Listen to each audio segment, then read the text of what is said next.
Electric motor जो है उसकी दो तरह से डिवीजन करते हैं हम।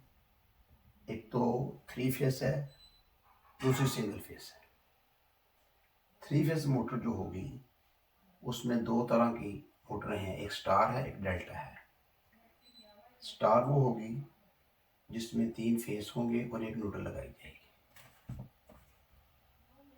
और दूसरी जो है वो डेल्टा है जिसमें तीनों फेस दिए जाएंगे। जैसे हमारे काम के अंदर 4 टन की अलमारी है, 4 टन की एडमिशन है, उसमें जो आउटडोर यूनिट है उसमें जो रोटरी प्रेशर लगा हुआ है उसमें हमने तीनों फेस ही देने हैं उसको। पीछे मैग्नेट कनेक्टर लगा हुआ है, मैग्नेट कनेक्टर जो तीनों फेस उसको देता है, रोटी चल पड़ती है और वो कूलिंग का अमल शुरू हो जाता है। अच्छा, जो स्टार है वो बहुत ताकतवर मोटर होती है अगर वो बनाई जाए, लेकिन जो बड़े यूनिट हैं उनमें मोटर जो है वो स्टार और डेल्टा दोनों का काम करती है कि स्टार्टिंग का वक्त स्टार में ले आते हैं, जब मोटर चल पड़ती है उसको डेल्टा में ले जाते हैं। जैसे आटे वाली चक्की हैं, आटे वाली चक्की में क्या करते हैं, जब मोटर चलाते हैं उसके वहाँ पर स्टार्टर लगा होता है, स्टार्टर को पहले हम स्टार पे लेके जाते हैं, जब मोटर एक ख़ास रफ्तार पकड़ लेती है उसको डेल्टा पे ले जाते हैं। उसके ऊपर लिखा होता है ऑफ, स्टार्ट और रन। ऑफ पे जब होगी वो मोटर बंद होगी, जब हम स्टार्ट पे लेकर आएंगे तो चंद सेकंड के लिए उसको स्टार्ट पे रखेंगे, जब मोटर रफ्तार पकड़ लेगी उसको फिर रन पे ले आते हैं। जब स्टार्ट पे रखेंगे तो डेल्टा में होगी, स्टार में होगी, और जब नीचे रहेंगे डेल्टा में हो जाएगी। ये तरीकाकार होता है। तो अब ऐसे ही बर्फ़ खाना जो है वहाँ पे भी ऐसे ही होगा, पहले उसको स्टार पे लेके जाएंगे फिर डेल्टा पे ले आएंगे। लेकिन बाद ऑटोमेटिक यूनिट हैं उसमें आप सिर्फ मेन स्विच ऑन करना है, वो वहाँ स्टार्टर लगा हुआ खुद ही वो उसको स्टार पे लेकर आएगा और थोड़ी देर के बाद डेल्टा पे ले जाएगा। ये तरीकाकार है इस मामले में। तो ये एसी मोटर की जो 3 फेस मोटरें हैं उनमें स्टार और डेल्टा आ जाती हैं, और मोस्टली जो है या डेल्टा होंगी या स्टार और डेल्टा दोनों इकट्ठी होंगी। इसका मोटरें डीसी की होती हैं जो सिर्फ डीसी वोल्ट पे चलानी चाहिए, जो एसी की मोटरें हैं वो एसी वोल्ट पे चलानी चाहिए। अब जो जितनी कारें हैं, बसें हैं, फ्लाइंग कोचेज़ हैं, उनके अंदर जो है जो एवेपोरेटर है, एवेपोरेटर के साथ जो मोटर लगाई जाती है वो डीसी मोटर होगी, यानी ब्लोअर फैन वाली मोटर डीसी मोटर है जो ब्लोअर फैन को चलाती है। और हमारे काम जो अगर हम उधर आ जाते हैं स्प्लिट एसी की तरफ आ जाते हैं तो स्प्लिट एसी के अंदर जो है वो जेट वेन मोटर या एयर स्विंग मोटर है, वो डीसी की होती है।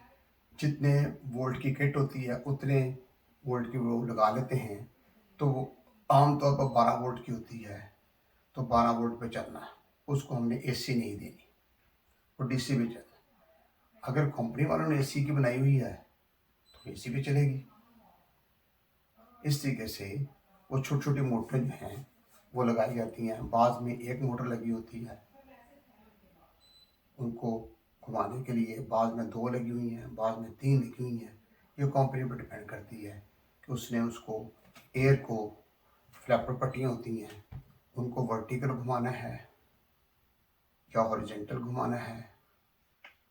इस तरीके से उनको मुख्तलिफ डायरेक्शन के ऊपर रखा जाता है, उस हिसाब से उनको चलाते हैं। वो डीसी की मोटर होती है छोटी छोटी, तो वो भी हमारे काम के अंदर होती हैं।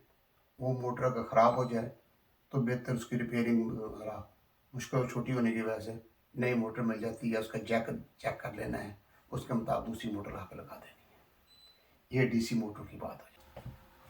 अब यहाँ पर जो है जो बिल्कुल हमारे साथ बहुत गहरा ताल्लुक है इनका, सिंगल फेस जो है, kinds of single phase motors. Number 1 non capacitor type motor है, number 2 capacitor start induction motor है, number 3 capacitor run induction motor है, और number 4 capacitor start and capacitor run induction motor है। अब इसमें फ़र्क क्या है? फ़र्क ये होगा, जो नॉन कैपेसिटर टाइप मोटर होगी उसके साथ किसी किस्म का कोई कैपेसिटर इस्तेमाल नहीं होता, या नहीं किया गया, तो उसे हम नॉन कैपेसिटर टाइप कह देंगे।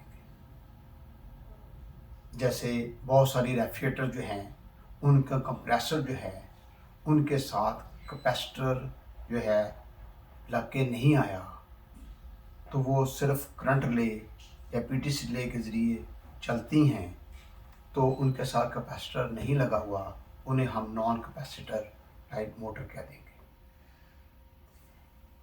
इसके अलावा ऐसा है कि ऐसी मोटर जो हैं जिनके साथ कैपेसिटर लगता ही नहीं है, उनको भी हम नॉन कैपेसिटर टाइप कह सकते हैं।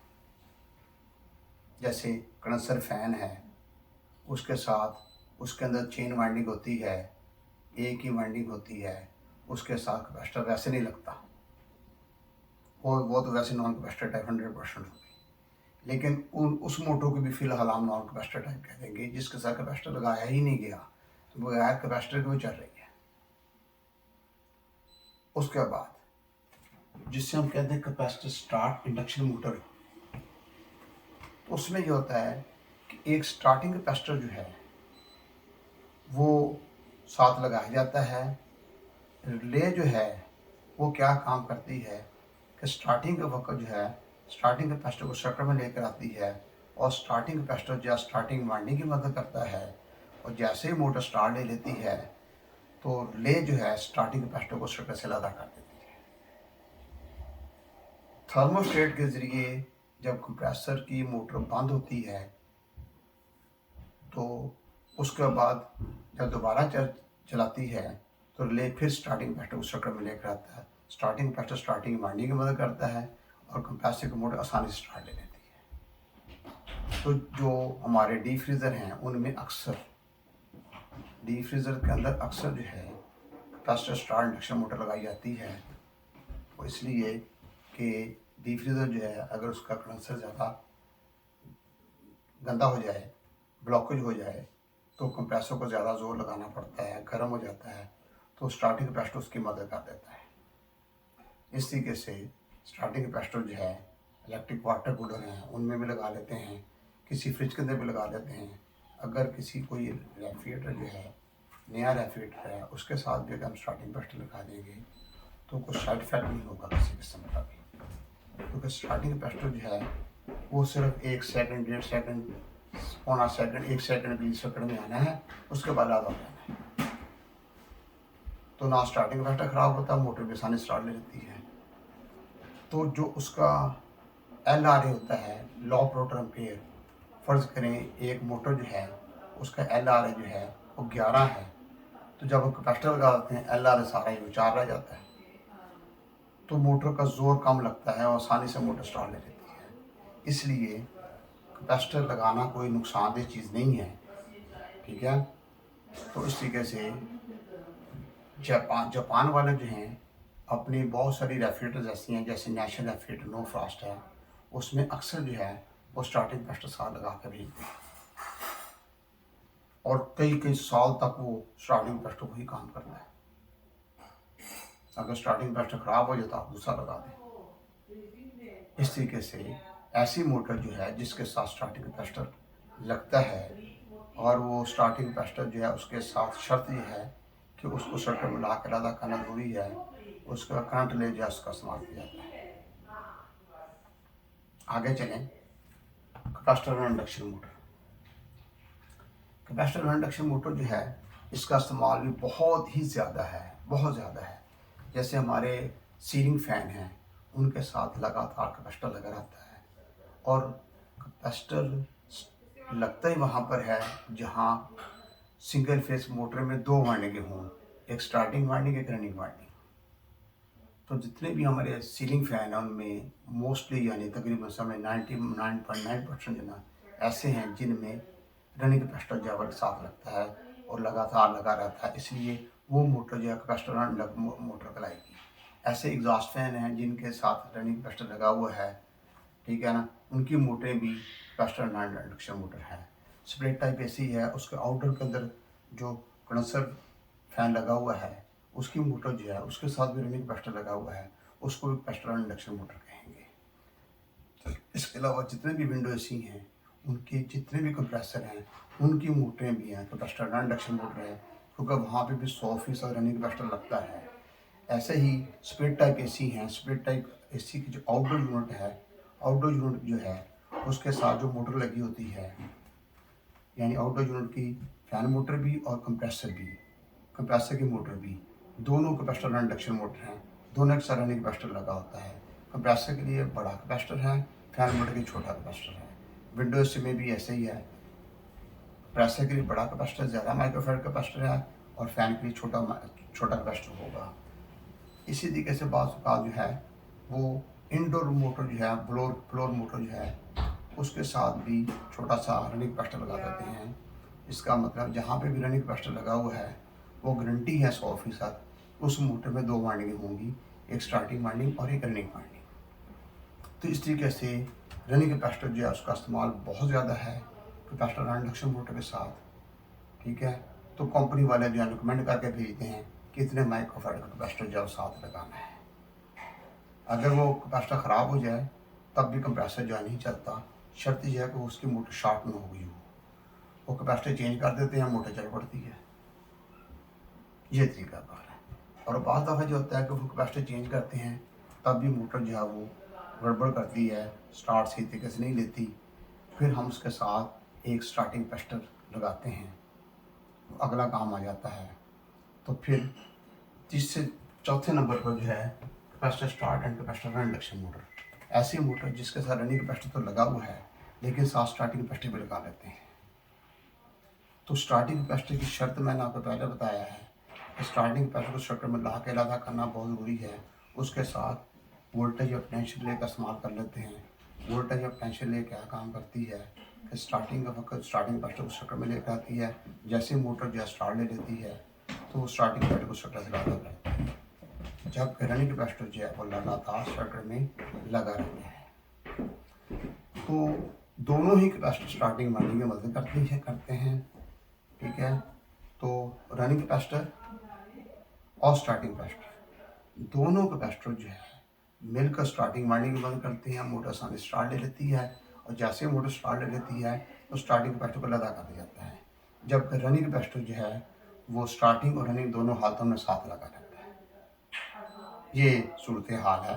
तो अब मैं आपको बारी बारी जो है इनके सर्किट जो है दिखाता हूँ, और ये बहुत इन टच हमारा ये लेक्चर है और इसको समझना बहुत ज़रूरी है, ठीक है। इन मोटरों को समझना बहुत ज़रूरी है, मुश्किल बिल्कुल नहीं है लेकिन गौर करना बहुत ज़रूरी है। यहाँ पर जो है ये मैंने एक वाइंडिंग बनाई है बारीक तार की, वो स्टार्टिंग वाइंडिंग है। ये रनिंग वाइंडिंग है, जहाँ से स्टार्टिंग वाइंडिंग शुरू होती है वो उसका स्टार्टिंग सिरा है। जहाँ से रनिंग वाइंडिंग शुरू होती है रनिंग सिरा है। जहाँ पर दोनों सिरे मिल जाते हैं वो कॉमन सिरा है। कॉमन वाइंडिंग नहीं होती, वाइंडिंग के दो ही हैं, एक स्टार्टिंग वाइंडिंग एक रनिंग वाइंडिंग है। अब हम कैपेसिटर्स के ज़रिए स्टार्ट दिलवाना चाहते हैं तो एक दूसरी तार जो है, एक न्यूट्रल है, फर्ज करें हमने उसको इधर दे दी है कॉमन को, और ये फेस तार है 220 वोल्ट है हमारे पास, ठीक है। और एक तार हमने इधर लगाई है और एक तार कैपेसिटर के सिरे पर लगाकर दूसरी को टच करके पीछे कर लेना। ये कनेक्शन देखने में रनिंग कैपेसिटर जैसे लग रहे हैं, ठीक है। समझाने के लिए मैं आपको बता रहा हूँ, सिर्फ आपने इसको साथ टच करना है, टच करके जैसे मोटर स्टार्ट ले लेगी इसको ज़्यादा कर देना है। तो इस तरीके से ये मोटर जो है स्टार्टिंग कैपेसिटर की मदद से स्टार्ट होगी और स्टार्टिंग कैपेसिटर को सुपर से ज़्यादा कर देंगे और सिर्फ रनिंग वाइंडिंग पर चलती रहेगी। यानी नॉन कैपेसिटर टाइप है या कैपेसिटर स्टार्ट इंडक्शन मोटर है, इसके बारे में याद रखें कि स्टार्टिंग का वक्त जो है both windings will be in circuit. जैसे मोटर स्टार्ट ले लेगी तो स्टार्टिंग वाइंडिंग को सर्किट से अलग कर दिया जाता है। अगर स्टार्टिंग वाइंडिंग को सर्किट से अलग नहीं करेंगे तो स्टार्टिंग वाइंडिंग जल जाएगी, हीटअप हो जाएगी, खराब हो जाएगी, एम्पेयर बढ़ जाएंगे। तो अब जो है एक मोटर जो है, ठीक है ना, वो स्टार्ट नहीं ले रही, उसका स्टार्टिंग कैपेसिटर लगाएंगे। और जो नॉन कैपेसिटर टाइप है नॉन कैपेसिटर टाइप है, पहले तो हम उसकी बात करते हैं। उसके साथ हमें पुर्जा है जिससे हम करंट ले कहते हैं, वो करंट ले लगा लेंगे। करंट ले जो है वो पुर्जा जो है इसके साथ काम करेगा।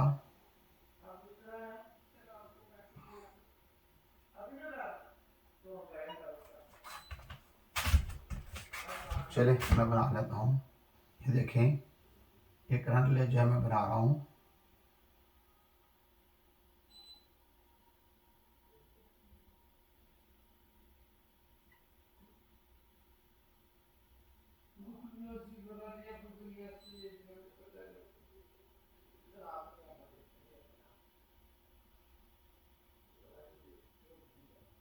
करंट ले जो है इसके साथ ही हम स्टार्टिंग कैपेसिटर का इस्तेमाल करते हैं।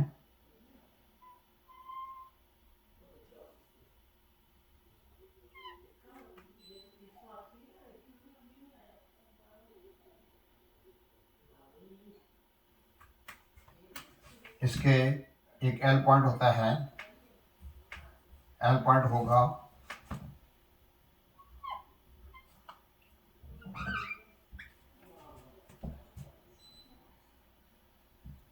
और जहाँ से ये तार शुरू होता है एल पॉइंट है, और एक जगह एम लिखा होता है उसका तलक रनिंग के साथ होगा, और एक जगह वो एस लिखा हुआ है उसका तलक स्टार्टिंग के साथ होगा। इसके अंदर एक प्लंजर होता है और इसकी शक्ल जो कॉइल, एक बाहर की तरफ कॉइल होगा, मैग्नेटिक एनामल्ड कॉइल होगा, एनामल तार लगी होगी, चंद चक्कर होंगे। वो जहाँ से कॉइल शुरू होता है वो एल पॉइंट होगा, जहाँ पर कॉइल ख़त्म होता है इसकी डिटेल हम बाद में करेंगे। तो इसका अगला सिरा जो है वो एम पॉइंट है जिसका तलक रनिंग वाइंडिंग के साथ होगा। इसके अलावा एक और सिरा है जो स्टार्टिंग का है जिसका कॉइल के साथ कोई तलक नहीं है। इसके ऊपर की तरफ दो फिक्स पॉइंट हैं, एक रनिंग का पॉइंट है, एक स्टार्टिंग का पॉइंट है।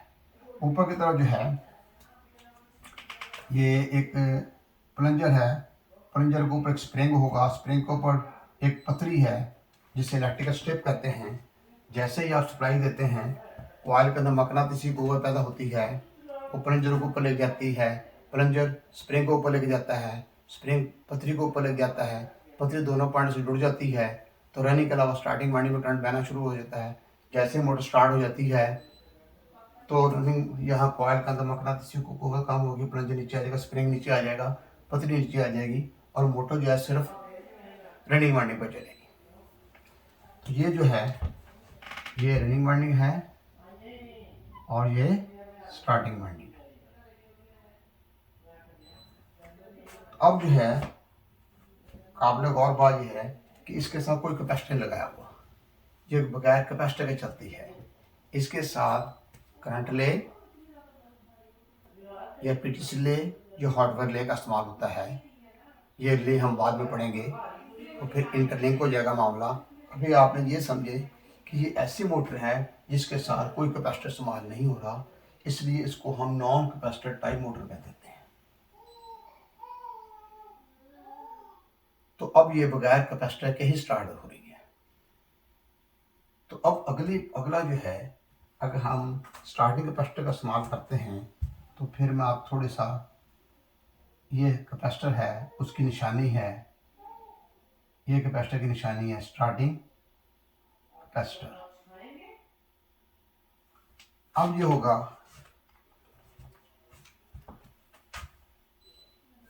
ये अगली मोटर आ जाएगी हमारी, ये कैपेसिटर स्टार्ट इंडक्शन मोटर हो जाएगी।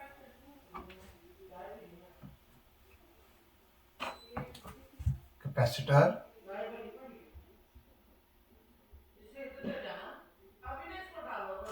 Start induction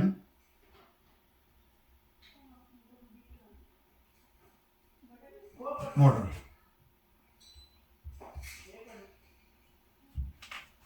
capacitor start induction motor जो है वो ऐसी मोटर होगी जिसके साथ कैपेसिटर लगा हुआ आता है या हमें लगाना पड़ता है। अगर लगा हुआ आया है तो कैपेसिटर स्टार्ट इंडक्शन मोटर है, और अगर एक नॉन कैपेसिटर टाइप है और वो मोटर जो है वो स्टार्ट नहीं हो रही, तब अगर हम स्टार्टिंग कैपेसिटर लगाते हैं और स्टार्ट हो जाती है तो वो कैपेसिटर अब पहले नॉन कैपेसिटर टाइप थी, अब कैपेसिटर स्टार्ट इंडक्शन मोटर बन गई है।